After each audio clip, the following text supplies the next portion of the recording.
Time is absolutely flying by, man, and we're about at the halfway point of 2024, depending on when you're watching this. And despite being at the halfway point of the year, we haven't even hit the big holiday season yet. We've already had plenty of awesome games this year. While yes, the gaming news headlines are full of gloom and doom, there are still plenty of solid things to play. We got 20 games we're talking about today, so let's get started off with number 20. Prince of Persia: The Lost Crown released a few months back and is absolutely great. It's a really awesome return to form for the Prince of Persia series. Well, yeah, you're not actually technically playing as the prince, you're playing as Sargon, a kind of god in Persian mythology here. It's a throwback in terms of simple, 2D, straightforward platforming, but with a lot of really awesome action. The Lost Crown is challenging, creative, and fun with a good Prince of Persia feel to it. You're running, you're jumping, you're wall running, you're manipulating time to dodge booby traps and kill enemies, and it is so satisfying to play. Combat is thrilling, the gameplay and movement is really fluid and smooth. I can't say enough good things about The Lost Crown. If you like 2D action-adventure, Metroidvania-style games, but you want something with more of a Prince of Persia flair, consider this.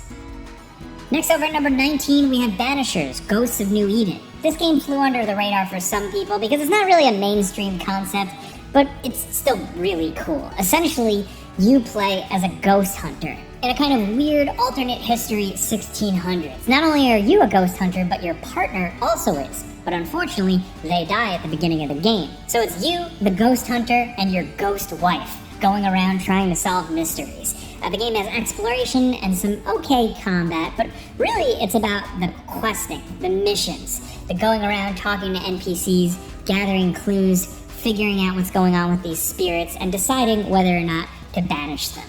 It's got a lot of good RPG conversational dialogue depth that you probably would really want to sink your teeth into. Speaking of teeth, if you played Vampire or Vampire, this is a game similar to that. It's from the same people, but it's creative. It's got something a little different going on here. It's not a perfect game, but it's cool. Next over at number 18, we have Like a Dragon: Infinite Wealth. This game is just fun factor up the wazoo. It takes the Yakuza franchise and really brings it in a new direction. I know the previous game did, but this game takes it even further with Ichi and also the classic and legendary Kiryu, and brings them through a fun, lighthearted adventure that also has a lot of introspection, and it does get deep. But really, you're dropped into a fun, colorful, new tropical setting with tons of fun diversions, even better turn-based combat, and just a lot to really keep you busy with. The Like a Dragon games have really developed into their own new identity compared to the old Yakuza games, and they are incredibly special. People really love this one for a reason. Next over at number 17, we have Persona 3 Reload. This is a remake, re-release of the original classic beloved Persona 3. For some people, this is when Persona really started getting on a good streak, but whatever you think about the series, this is a great place to start. It's got really cool vibes, a very different aesthetic, great combat, incredibly memorable characters, and frankly, it's just a JRPG worth experiencing. There's a reason why they re-released this thing, and there's a reason why we're including an older game re-released on this list. It's that good. Next over at number 16, we have Elden Ring: The Shadow of the Erdtree DLC. Now this is a DLC expansion, of course, but this is a long-awaited one for a beloved game, and frankly, it's absolutely massive. You're getting almost a whole game here. Not as long as the original base Elden Ring, but still something you can pour hours and hours and hours into, exploring an entirely new region, fighting new bosses, embracing new gameplay and progression mechanics. Erdtree really has a lot. It's pretty much everything you'd want in an expansion, and also a FromSoft expansion. It's one of their best ones. They really know how to do it, and there's absolutely a lot of cool shit to be had here. This is a new release, and it's definitely going to be the one that Elden Ring fans are going to be playing for a while. Trust us. Next over at number 15, we have Balatro.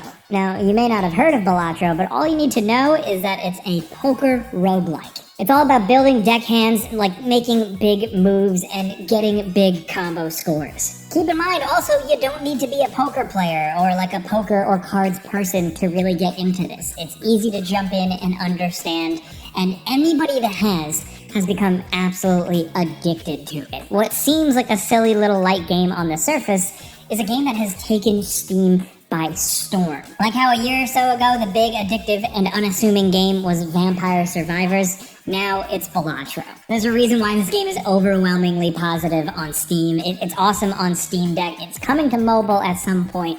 Either way, it's one of the best and most addictive games of the year so far. Next, over at number 14, we have Animal Well. This is an indie game published by Big Mode, the publisher founded by YouTuber Donkey.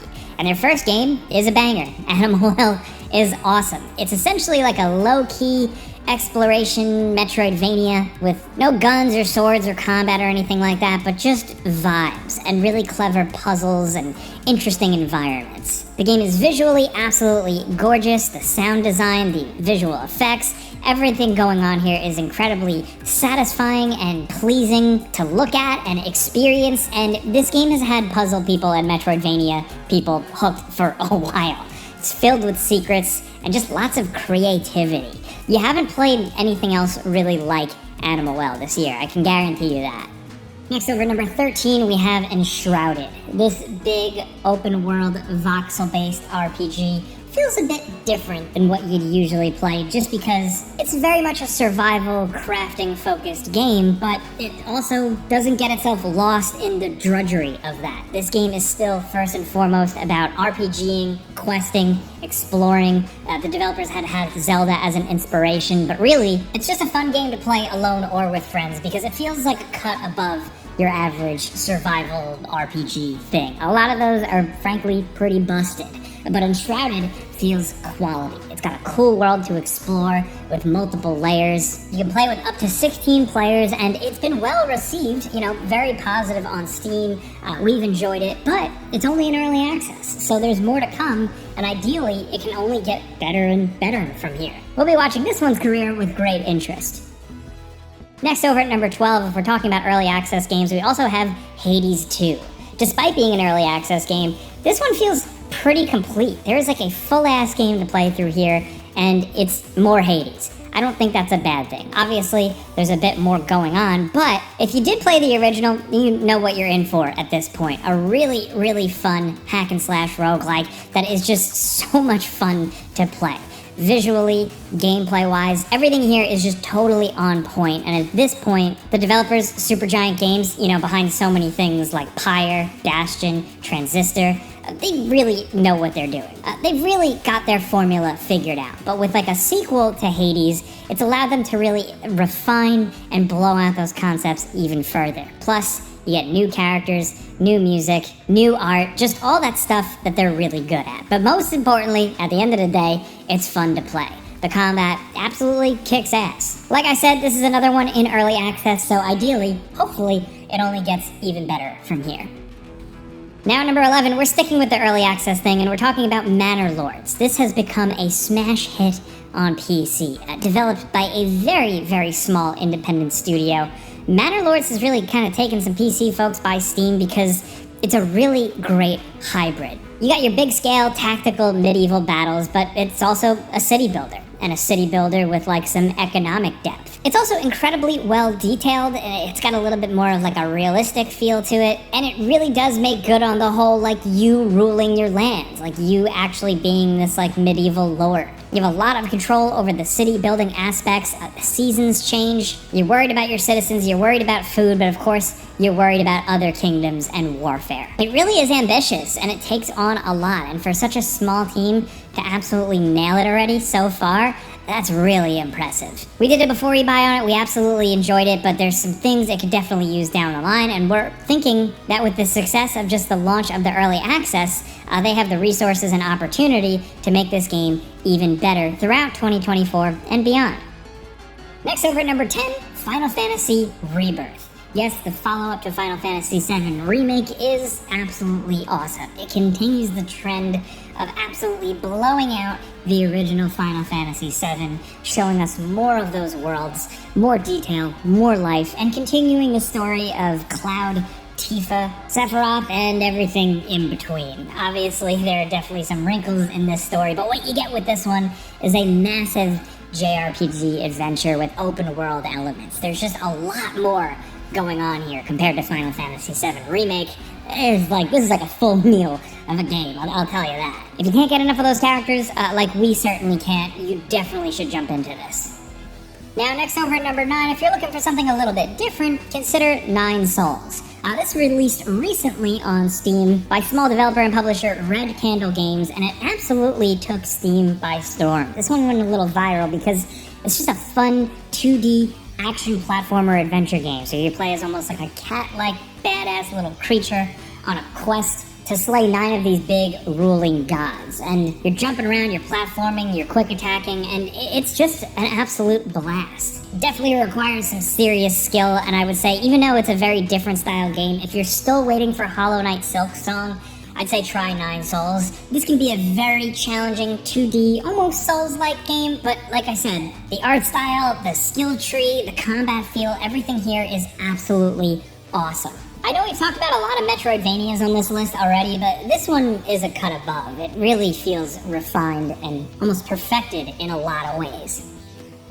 Next over at number 8, we have Tekken 8. See what we did there? There's a new Tekken, and it's absolutely awesome. They're continuing to introduce new characters to it, and if you're not playing Street Fighter, chances are you're probably playing Tekken. This one plays great, it feels great, it looks great, and how they've managed to make Tekken feel this fresh after all these years, how they continue to do it, I don't know. Maybe it's just the lovable characters, maybe it's the feel of the fights, or maybe just a little bit of everything, just like a little special spark. I don't know what it is, but Tekken 8 is absolutely awesome. The only problem is that it still doesn't have a Waffle House fight arena. That's been like a thing going viral online, people asking Harada for a Waffle House stage. I still really want one. I'm putting my hat in the ring for that. Either way, memeing aside, Tekken 8 is awesome, and if you like a fighting game, either casual or hardcore, this has a little bit of something for everyone. I know that's like a cliched phrase at this point, but really. Next over at number 7, we have Pal World, the game that was initially dubbed as Pokemon with Guns, actually is a lot more. It's more like Ark Survival Evolved with some Pokemon in it. Pal World is a survival game first and foremost, through and through, and with that, all the awkwardness, the jank, But despite that, adding the Pokemon or monster collecting, training element just makes it so much better. This game is still in early access and definitely needs a lot more. More worlds, more bosses, more story, more refined mechanics, some fixes to the glitches and bugs, but people went nuts for this game for a reason. There's something about it that is just so appealing. Is it like maybe the addictive Pokemon loops mixed with the survival game crafting stuff and how those kind of work together? I think so. I think that's probably the magic ingredient here. Either way, Pal World is cool, but it's a great start. It still feels like it's only just the beginning, and we're hoping that with that game going so viral, it just becomes a bigger and better thing over time. Next over at number 6, we have Senua's Saga, Hellblade 2. Now, I don't think this is as good as the first game. Unfortunately, I had some issues with this one. But still, even despite that, the game has found an audience. We've seen a lot of people that dug this one just as much as the original, if not more. This is a very story-focused game. It's a very simple game to play. There's not too much to it, but it does have some harrowing combat moments and some exciting bits and set pieces. And the best thing I can say about it is that it is very different. From a story standpoint to just a visual aesthetic, a setting, style, you've never really played another game quite like this one. Again, it's a simple game to play, but it's still an experience nonetheless. And if you get it for cheap or if you get it on Game Pass, it'll only take you a few hours to complete, but it is quite the adventure. Next, down at number 5, we have Helldivers 2, the multiplayer game that took PlayStation and PC by storm. It's just absolutely awesome. It's a fun cooperative shooter where you run and gun with your friends, exploding aliens, calling down ordnance, dropping bombs, using heavy weaponry, accidentally killing yourselves in the process. It's just such a good time. And with the Starship Troopers inspiration here, the over-the-top parody, it just makes it that much more special. This is how you do a live service game. The fact that I barely even feel like it's a live service game. It's just a multiplayer game that they add things to occasionally. There's a battle pass, there's like stuff to grind out and collect, but ultimately it's just being in those moments, playing with your friends, blowing away giant enemies like, bugs and robots. It just makes it feel special. It's a good time, you'll have some laughs, it's nice and challenging. It's just a solid multiplayer game, the likes of which we don't see as often as we used to. Next, over at number 4, we have Pacific Drive. This is a really cool sci-fi game, a kind of survival game set in a region of the Pacific Northwest that's been cut off from the outside world because of scientific anomalies and time loop problems. So it's up to you to go through this area in your old beat-up car, researching, collecting items, scavenging, and upgrading your vehicle to go even further. And it is absolutely awesome. It is incredibly challenging, oftentimes kind of frustrating, but equally rewarding. Driving these lone roads at night with your car on the verge of breaking down and just unknown scientific anomalies and dangers around every corner, it just really makes every single run you do feel like a real adventure. This was one of my favorites of the year. The Game Ranks crew really loved this one, and you should consider checking it out. Now, down over at number 3, we have Stellar Blade. Stellar Blade is an action-adventure hack-and-slash game with a really unique feel to it. It's a post-apocalyptic future, and you play as Eve, a soldier designed only for eliminating these special creatures, and you set out to do that. She's agile, she has dodges, she has special dashes, special parry attacks, over-the-top attacks, and it makes for some really satisfying and incredible combat, especially when you're facing off with some over-the-top bosses. Some of the set pieces and big moments in this game are absolutely jaw-dropping. And I know Stellar Blade got a lot of word when it released, but I still think it's flying under the radar a bit. I think some people just wrote it off, or some people don't realize just how much fun it really can be. There are moments like with the main character and the story that just feel absolutely generic and kind of forgettable, but the moment-to-moment gameplay, the combat, and the adventuring is top-notch, and we totally recommend it. Now down at number 2, we have Rise of the Ronin. This is essentially the developers behind Nioh 1 and 2 and Wolong Fallen Dynasty, their take on something like a Ghost of Tsushima. You're going through feudal Japan, adventuring, hack and slashing, in brutal, kind of Souls-like combat. The game is a little bit more forgiving than their previous games, and it does have some open-world filler stuff here and there, but ultimately, the combat is just so much fun, and getting around and traversing is so much fun that it makes up for some of the game's shortcomings. People have been absolutely loving this one because you can just create your own character and jump into this world. There's kind of like a two-character rivalry dynamic that makes things a little bit more interesting. Historical characters show up, but this game also doesn't take itself too seriously. It's got good violence, good gore, some over-the-top moments, and even if it's flawed, it's absolutely worth playing. Now down at number 1, we have Dragon's Dogma 2. Dragon's Dogma 2 is essentially more Dragon's Dogma, and that is certainly not a bad thing. They took everything that worked with the original game, everything that people loved about that game, really a cult classic at this point, and they gave us more of it. It's a bigger, more dynamic, more interesting world. You have more pawns, and with that means more crazy over-the-top goofiness, but incredible enemies to face off against, great RPG systems. Dragon's Dogma 2 also just manages to feel different compared to other big open-world fantasy RPGs out there. That's why we love the original game, and that's why we really like the second game. Capcom has done it again, so really, you should check it out at this point if you haven't. It's probably going to be one of the bigger games of the year. Those are 20 best games we got for you, but we also got a couple of bonus games we couldn't squeeze in the top 20. The first is Tales of Kenzera, Zao. I know we've talked a lot about 2D Metroidvania games, but this one's a little bit different, a little bit more focused on story and dialogue, and it's interesting. Also, Lorelei and the Laser Eyes. If you're looking for exploration puzzle games, look no further, because people have been dubbing this one of the best puzzle games to release in years. Also, Ubisoft's X-Defiant, the multiplayer shooter that, to be honest, we didn't really love, has managed to find an audience and a player base, and it seems like people are digging it. But those are some of the 20 best games of the first half of 2024. We know we couldn't fit them all here. We know there's some other games out there that you may love, so let us know in the comments what you've really been enjoying. If you got your own top 5 or something like that, be sure to hit us up. But with that, we'll see you in the second half of the year where hopefully there's more good games to come. Either way, if you like this video and you like talking games with us every day, clicking the like button's all you gotta do. It really helps us out. And if you're new, consider subscribing, maybe hitting that notification bell because we put out videos every single day.